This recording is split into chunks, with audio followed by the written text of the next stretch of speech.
ស្លាប់ក្នុងភ្លើងសង្គ្រាមគឺជាកិត្តិយសជាមោទនភាពរបស់ផងតជីវិតជួនជាតិជាតិជួនម្ដាយរូបកាយទុកឲ្យគ្រូតានពោលទីលះបង់ដើម្បីប្រទេសជាតិគឺមានតម្លៃសម្រាប់ខ្ញុំទូស្លាប់ក៏ស្ដាយដែរឈានជើងមកដល់កន្លែងនេះជីវិតនេះមិនមែនជារបស់ខ្ញុំទេគឺរបស់ប្រទេសជាតិ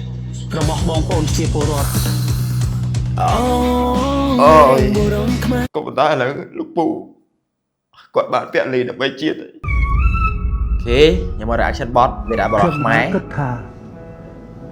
ចាក់ទុកបងប្អូននេះពលីកម្មដើម្បីជាតិរួចស្រេចទៅហើយយើងប្រាំជាធ្លុងប្រឈមនឹងគ្រប់បញ្ហាដរាបណាខ្ញុំនៅមានជីវិតខ្ញុំមិនដែលចោលខេមរាបូជាសាច់ឈាមនិងចិត្តវិញ្ញាណពេលដែលប្រទេសជាតិកំពុងត្រូវការចូលជួចេញច្បាំងមិនដែលខ្លាចខ្មាំងព្រោះក្នុងចិត្តខ្ញុំមានប្រលឹងដូនតាខ្ញុំមានអំណរដែលកើតមកជាកូនខ្មែរស្ម័គ្រស្លាប់តែមាតុភូមិខ្ញុំត្រូវតែបន្ត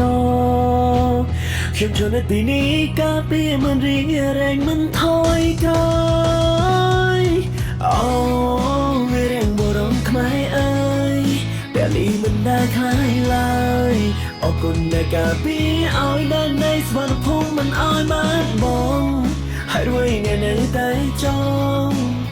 បាននៅរបស់ណាការមានមុនជាតិសានេអ្នកបំពេញយើងពេកហើយអ្នកគ្មានមនុស្សជាតិក្នុងខ្លួនឡើយដល់លែងទីហ៊ានពួកយើងឲ្យមកវិញជាតិសាសអ្នកខកខានណា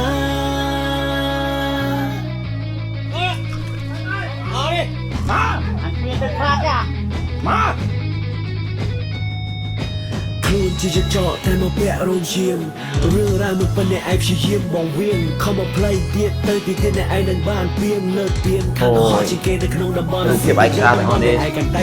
ឈួលអារម្មណ៍ហ្មងខំរើបំរើអ្នកចង់មកផ្លាយពួកយើងឲ្យមកប្រើគ្រប់មួយ show បែរដើម្បីបើខ្លាចជាទូកំសត់អាចកំបានមិនគ្មានពេលទីទៀតអ្នកឯងនឹងចាញ់សម្បត្តិអូយប្រសាទតាអ្វីឥ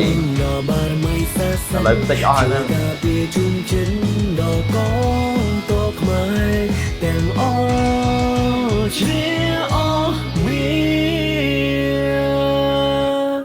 ស្លាប់ក្នុងភ្លើងសង្គ្រាមគឺជាកិត្តិយសជាមោទនភាពរបស់ផងតជីវិតជួនជាតិជាតិជួនម្ដាយរូបកាយទុកឲ្យគ្រូតានពោលទីលះបង់ដើម្បីប្រទេសជាតិ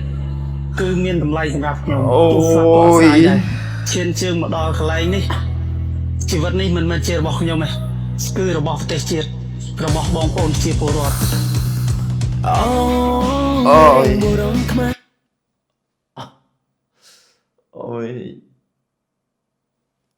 អូយមើលមកដល់នេះខ្ញុំមានអារម្មណ៍ថាខ្ញុំទូទឹកភ្នែកអត់ជាប់មកទេតែដោយសារតែលោកពូដែលគាត់កាត់ចូលនៅក្នុង MV នេះតែមិន MV នេះចេញយ៉ាងយូរដែរតាំងពីលោកពូគាត់នៅតែកំពុងផ្ទុះល្បីវីដេអូហ្នឹងណាក៏ប៉ុន្តែឥឡូវលោកពូគាត់បានពាក់លីដើម្បីជាតិអ្នកនេះខ្ញុំមើលមកដល់កន្លែងនេះខ្ញុំមានខ្ញុំនៅតែប៉ះពាល់អារម្មណ៍តាំងពីឃើញនៅ Facebook មកហើយទៅពេលទៅមើល MV នេះក្នុង MV នេះមានលោកពូហ្នឹងទៀតគាត់ពិតជាវីរៈបុរសរបស់កូនខ្មែរគិតរូបមែនអ្នកនរគ្នាយើងត្រូវតែចងចាំគាត់ពាក្យដែលគាត់និយាយល្បីខ្លាំងមែនទែននៅក្នុង social media យើងគាត់និយាយថាម៉េចជីវិតជូនជាតិធាតុជូនម្ដាយរូបកាយទុកឲ្យប្រពន្ធបូជាតែឥឡូវការពិតពាក្យតែគាត់និយាយនឹងគឺកាត់ឡើងទៅលើគាត់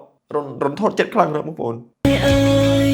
ពេលនេះមិនដែលខ្លាយឡើយអរគុណដែលការពារឲ្យដល់នៃស្វត្ថភូមិមិនឲ្យបានបងហើយរួយនៅតែចង់បាននៅរបស់ណាកើតមានមុនជាតិសាសនាអ្នកបំពេញយើងពេកហើយអ្នកគ្មានមនុស្សជាតិក្នុងខ្លួនឡើយដល់លែងទីហ៊ានពួកយើងឲ្យមកវិញជាតិសាសអ្នកខកខានណា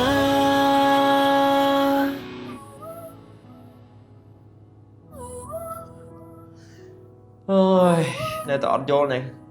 យើងគ្រាន់តែចង់បានសន្តិភាពយើងអត់ចង់ទៅឈ្លានពានណាគេទេ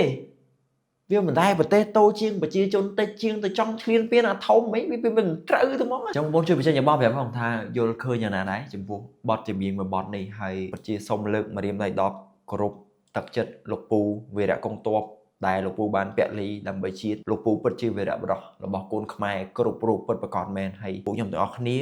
នឹងចងចាំវត្តមានលោកពូចងចាំលោកពូពាក្យសម្ដីលោកពូជីវិតជនជាតិធាតុជនបដាយជាប់ក្នុងបេះដូងជានិច្ចហើយពួកខ្ញុំជាទ័ពជួរក្រោយនៅសូមសន្យាថានៅក្បែរបងវីរៈកងទ័ពជួរមុខជានិច្ចមិនមែនមានន័យថាខ្ញុំត្រូវទៅកាន់កំភ្លើងកាន់គ្រាប់ជួយគាត់ទេប៉ុន្តែពួកខ្ញុំនៅជួរក្រោយអ្វីដែលពួកខ្ញុំអាចធ្វើបានគឺប្រមូលថវិការៃអង្គាថវិកាទិញស្បៀងប្រមូលស្បៀងដឹកស្បៀងជូនបងកងទ័ពជួរមុខជូនបងប្អូនប្រជាពលរដ្ឋភៀសសឹកដែលត្រូវការជំនួយជាច្រើនម៉ឺនគ្រួសារខ្លាំងមែនទែនផ្ទុះមកក្តាំងលើក្រោយនេះគឺមិនដែលជួបទេបងប្អូនមិនដែលជួបទេហើយខ្ញុំជួបហើយអារម្មណ៍ដែលដឹកស្បៀងទៅហើយគ្រាប់ផ្ទុះក្តឹងរន្ធត់ចិត្តណាស់បងប្អូនប្រជាពលរដ្ឋជំលះខ្លួនមកភៀសសឹកមកទាំងខ្លះរត់ខ្លះជិះម៉ូតូខ្លះជិះលំមកខ្លះជិះកង់3អូ